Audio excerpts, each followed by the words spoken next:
नमस्कार दोस्तों, आपका बैंगलोर यूनिवर्सिटी हिंदी चैनल में स्वागत है। आज हम सर सैयद अहमद खान जीवनी पर चर्चा करेंगे, जो फर्स्ट सेमेस्टर बी.कॉम के पाठ्यक्रम का हिस्सा है। इसके महान लेखक डॉ. शैलेश जैदी जी हैं और यह जीवनी गद्य रंजन पाठ्य पुस्तक में शामिल है। चलिए इसे समझते हैं। सर सैयद अहमद खान जीवनी का सारांश।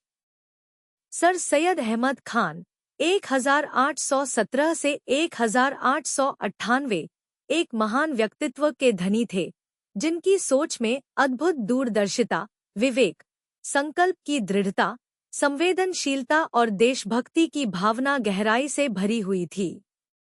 उनका जीवन उस समय की सामाजिक और आर्थिक विषमताओं से प्रभावित था, जिसमें उनके समुदाय के पिछड़ेपन और आर्थिक कठिनाइयों के प्रति पीड़ा भी शामिल थी। इसके बावजूद उनके मन में बहुधर्मी, बहुजातीय और बहुराष्ट्रीय समाज को एक राष्ट्रीय चेतना से जोड़ने की ललक थी। जब सर सैयद अहमद खान के पिता का निधन हुआ, तब वह केवल 22 वर्ष के थे। उन्होंने फरवरी 1839 में कंपनी सरकार की नौकरी के लिए नायब मुंशी का पद ग्रहण किया, लेकिन उनका यह निर्णय केवल किसी सरकारी सहायता पर निर्भर रहने का नहीं था। उन्होंने इस पद पर अपनी विद्वता का प्रदर्शन किया और दीवानी कानूनों की व्याख्या करते हुए एक पुस्तक प्रस्तुत की, जिससे उनकी विशेष योग्यता की पहचान बनी। इसी योग्यता के कारण वह 1841 में मैनपुरी में मुंसिफ नियुक्त हुए, और यह नौकरी अंग्रेजी सरकार की कृपा का परिणाम नहीं, बल्कि उनकी योग्यता की स्वीकृति थी। दिल्ली में रहते हुए उन्होंने आसार-उस-सनादीद नामक एक ऐतिहासिक पुस्तक लिखी, जिसमें दिल्ली की 232 इमारतों का विस्तृत विवरण प्रस्तुत किया गया। इस पुस्तक के आधार पर उन्हें लंदन के रॉयल एशियाटिक सोसाइटी का फेलो बनाया गया और इसे फ्रांसीसी भाषा में अनुवादित किया गया। 1857 के स्वतंत्रता संग्राम में उन्होंने अपने घर को लुटते और उजड़ते देखा। उन्होंने महसूस किया कि दिल्ली में उनके समुदाय के लोगों को अत्यधिक हानि हुई है। पंडित नेहरू के अनुसार विद्रोह के बाद ब्रिटिश सरकार ने जानबूझकर मुसलमानों का अधिक दमन किया। सर सैयद ने देखा कि मुसलमानों के लिए नौकरियों के सभी दरवाजे बंद हो चुके हैं। इसी के परिणामस्वरूप उन्होंने अपने उजड़े घर को दोबारा बसाने का विचार त्याग दिया और विदेश जाकर बसने के बजाय देश में रहकर अपने समाज की भलाई के लिए काम करने का निर्णय किया। सर सैयद ने उस समय की चुनौतियों का सामना धैर्य और सहनशीलता से किया। उन्होंने 1857 की क्रांति के कारणों पर एक महत्वपूर्ण पुस्तक प्रकाशित की, जिसमें इस घटना पर गहराई से प्रकाश डाला। इसके साथ ही 1864 में साइंटिफिक सोसाइटी की स्थापना की, जिसके माध्यम से उन्होंने वैज्ञानिक और आधुनिक शिक्षा को फैलाने का प्रयास किया। शिक्षा के प्रसार के लिए उन्होंने अपनी पूरी संपत्ति और यहाँ तक कि घर भी गिरवी रखकर इंग्लैंड जाकर यूरोपीय शिक्षा प्रणाली का अध्ययन किया। इंग्लैंड से लौटने के बाद 1875 में उन्होंने अलीगढ़ में मदरसतुल उलूम की स्थापना की, जो आगे चलकर 1877 में Mohammedan Anglo oriental college (MAO college) के रूप में प्रसिद्ध हुआ। इस कॉलेज में सभी धर्मों के विद्यार्थियों के लिए प्रवेश के द्वार खुले रखे गए और संस्कृत भाषा को प्रोत्साहित किया गया। विद्यालय के स्तर तक हिंदी के अध्ययन अध्यापन की भी व्यवस्था की गई। इस कार्य के लिए पंडित केदारनाथ को नियुक्त किया गया। कहा जाता है कि कॉलेज के गणित के प्रोफेसर जदवचंद्र चक्रवर्ती ने राष्ट्रीय स्तर पर ख्याति प्राप्त की और गणित के अध्ययन के बिना ज्ञान अधूरा समझा जाने लगा। इसके अतिरिक्त उन्होंने अलीगढ़ इंस्टीट्यूट गजेट और तहजीबुल अखलाक पत्रिका का प्रकाशन भी किया, जो सामाजिक जागरूकता बढ़ाने का कार्य कर रही थी। इस्लाम की विवेकसम्मत व्याख्या करने के कारण कट्टरपंथियों ने उन्हें अधर्मी कहा और यहाँ तक कि मक्का और मदीना से उनकी हत्या के फतवे भी जारी कर दिए गए। उन्होंने अपने आलोचकों की कठोर टिप्पणियों का साहसपूर्वक सामना किया। उनकी मृत्यु से 9 वर्ष पूर्व 1889 में एडिनबर्ग विश्वविद्यालय ने उनकी विद्वता से प्रभावित होकर उन्हें LL.D. की मानद उपाधि से सम्मानित किया। सर सैयद अहमद खान भले ही अब हमारे बीच नहीं है, लेकिन उनके व्यक्तित्व की छवि आज भी समाज में प्रेरणा का स्रोत बनी हुई है। 1 मार्क क्वेश्चंस। प्रश्न, सर सैयद अहमद खान जीवनी के लेखक कौन हैं? उत्तर, डॉक्टर शैलेश जैदी। प्रश्न, सर सैयद अहमद खान का जन्म कब हुआ था? उत्तर, 1817 में। प्रश्न, सर सैयद अहमद खान का निधन कब हुआ था? उत्तर, 1898 में।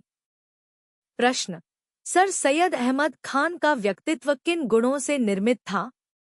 उत्तर, दूरदर्शिता, विवेक, संकल्प की दृढ़ता, संवेदनशीलता और स्वदेश भक्ति।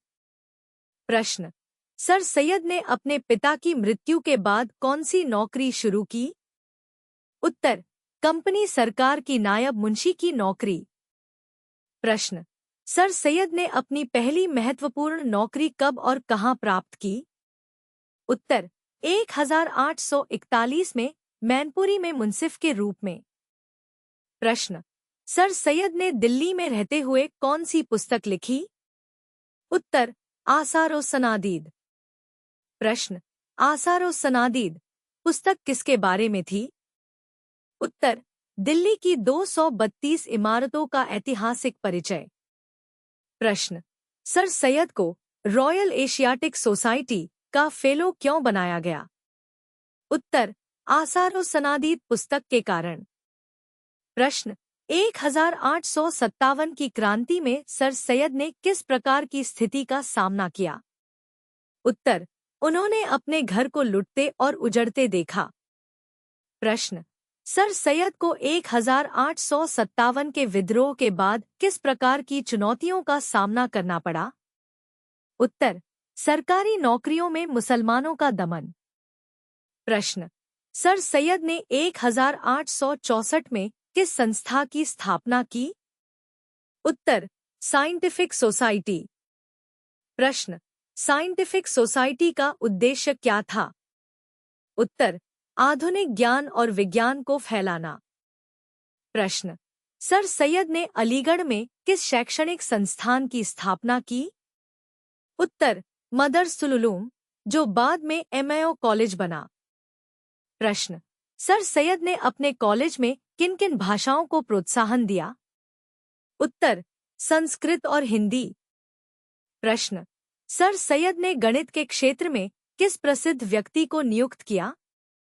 उत्तर, प्रोफेसर जदवचंद्र चक्रवर्ती। प्रश्न, सर सैयद ने किस पत्रिका का प्रकाशन शुरू किया? उत्तर, तहजीबुल अखलाक। प्रश्न, सर सैयद को इस्लाम की विवेकपूर्ण व्याख्या करने के कारण किन समस्याओं का सामना करना पड़ा?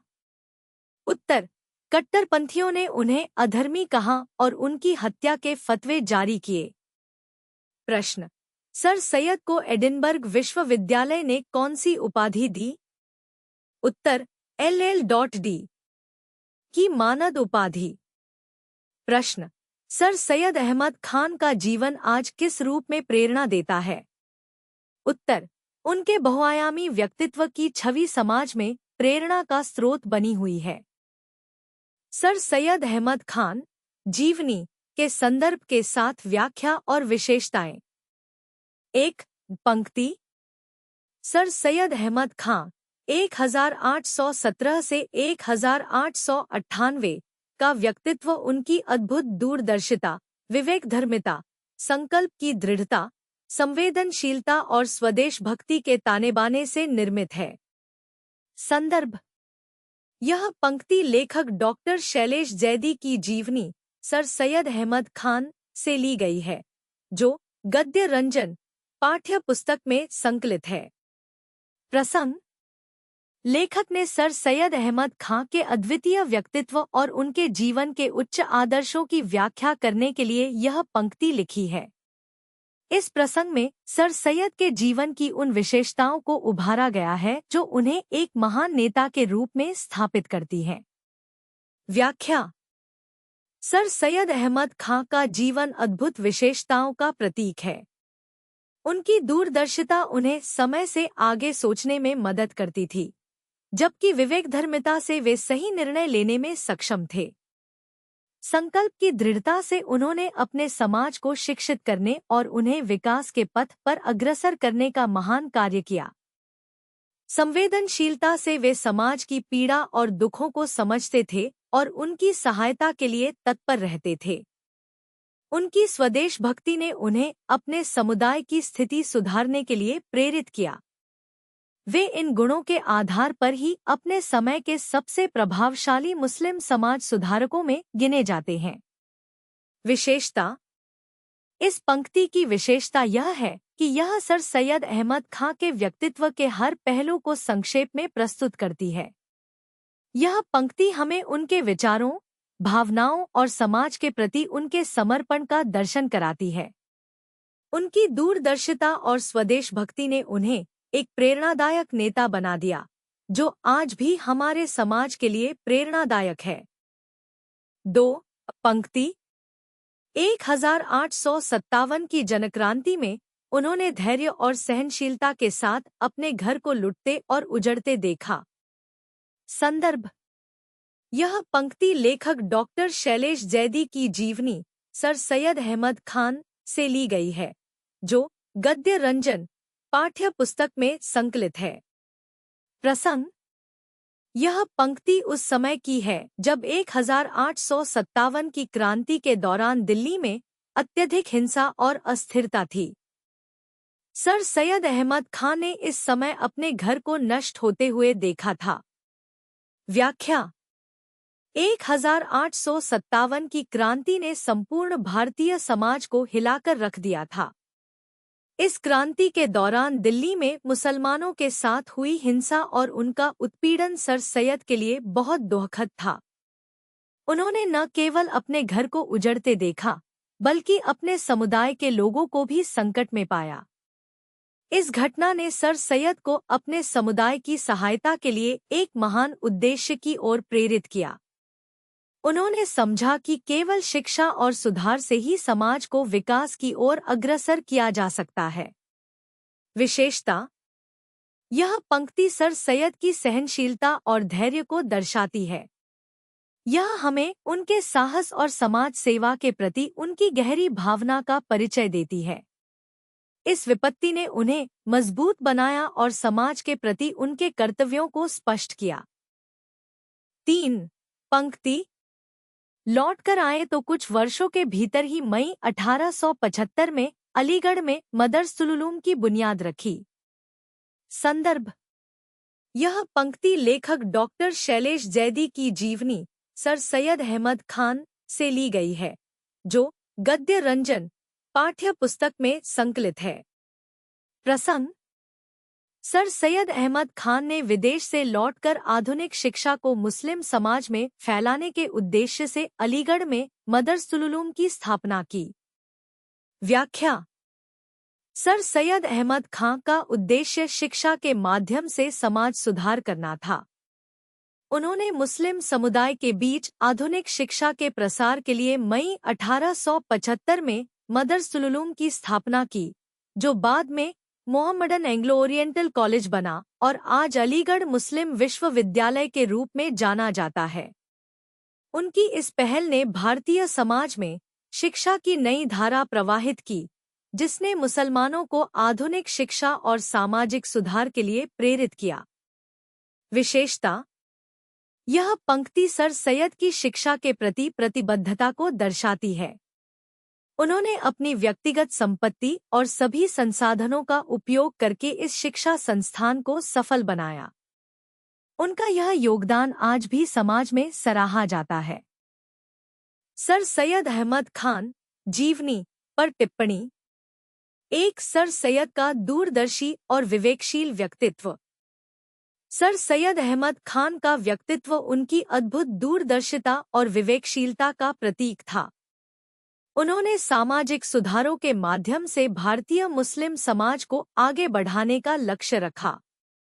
उनका दृष्टिकोण केवल धार्मिक सुधारों तक सीमित नहीं था, बल्कि वे शिक्षा, विज्ञान और आधुनिक सोच को भी महत्वपूर्ण मानते थे। यही कारण था कि उन्होंने 1864 में साइंटिफिक सोसाइटी की स्थापना की। उनका उद्देश्य भारतीय मुसलमानों को शिक्षा और आधुनिक विचारों से जोड़ना था। इस सोसाइटी के माध्यम से उन्होंने विज्ञान और आधुनिक शिक्षा का प्रसार किया, जिससे समाज में वैज्ञानिक दृष्टिकोण विकसित हुआ। सर सैयद का यह दृष्टिकोण उन्हें उस समय के अन्य समाज सुधारकों से अलग बनाता है। 1857 के जनक्रांति के अनुभव और समाज सुधार की प्रेरणा। 1857 की क्रांति का सर सैयद के जीवन पर गहरा प्रभाव पड़ा। उन्होंने अपने घर को उजड़ते देखा और अपने समुदाय के लोगों पर अत्याचार होते हुए देखा। इस घटना ने उन्हें मुस्लिम समाज की दुर्दशा से अवगत कराया और उन्हें इस निष्कर्ष पर पहुंचाया कि केवल शिक्षा ही उनके समाज को प्रगति की ओर ले जा सकती है। उन्होंने महसूस किया कि अंग्रेजों द्वारा मुसलमानों के प्रति भेदभाव किया जा रहा था और यह भावना उन्हें समाज सुधार के लिए प्रेरित करती रही। उनका मानना था कि बिना शिक्षित समाज किसी भी रूप में स्वतंत्रता या सम्मान अर्जित नहीं कर सकता।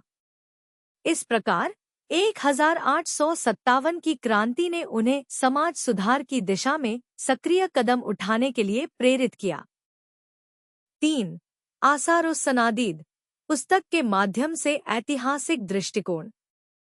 सर सैयद ने दिल्ली के ऐतिहासिक स्मारकों और इमारतों पर आसारुस्सनादीद नामक पुस्तक लिखी, जिसमें दिल्ली की 232 इमारतों का विस्तृत वर्णन है। इस पुस्तक के माध्यम से उन्होंने न केवल इमारतों का ऐतिहासिक परिचय दिया, बल्कि उस समय के सांस्कृतिक, सामाजिक और ऐतिहासिक परिवेश को भी उकेरा। यह पुस्तक उनकी ऐतिहासिक दृष्टि और समाज के प्रति उनके लगाव का प्रतीक है। आसारुस्सनादीद से सर सैयद की लेखन क्षमता और उनके अध्ययन की गहराई का पता चलता है, जो भारतीय इतिहास में उनके योगदान को महत्वपूर्ण बनाता है। 4. कट्टरपंथियों के विरोध का सामना और अदम्य साहस। सर सैयद अहमद खान का जीवन कट्टरपंथियों के विरोध और चुनौती से भरा रहा। इस्लाम की विवेकपूर्ण व्याख्या करने के कारण कई कट्टरपंथियों ने उन्हें अधर्मी और अंग्रेजों का पक्षधर कहा। मक्का और मदीना से उनके खिलाफ फतवे भी जारी किए गए। इसके बावजूद सर सैयद अपने विचारों और कार्यों पर अडिग रहे। उन्होंने समाज में वैज्ञानिक दृष्टिकोण, शिक्षा और सामाजिक सुधारों के लिए कट्टरपंथियों के विरोध का साहसपूर्वक सामना किया। यह उनके अदम्य साहस और दृढ़ निश्चय को दर्शाता है, जिससे हमें प्रेरणा मिलती है कि सामाजिक सुधार के कार्य में आने वाली कठिनाइयों का सामना कैसे किया जाए। Thank you for watching. अगर आपको ऐसे चैप्टर्स के एक्सप्लेनेशंस पसंद आए, तो प्लीज़ मेरे चैनल को लाइक और सब्सक्राइब ज़रूर करें। अपने फ्रेंड्स के साथ भी शेयर करें और हम मिलेंगे अगले चैप्टर एक्सप्लेनेशन में। सी यू नेक्स्ट टाइम।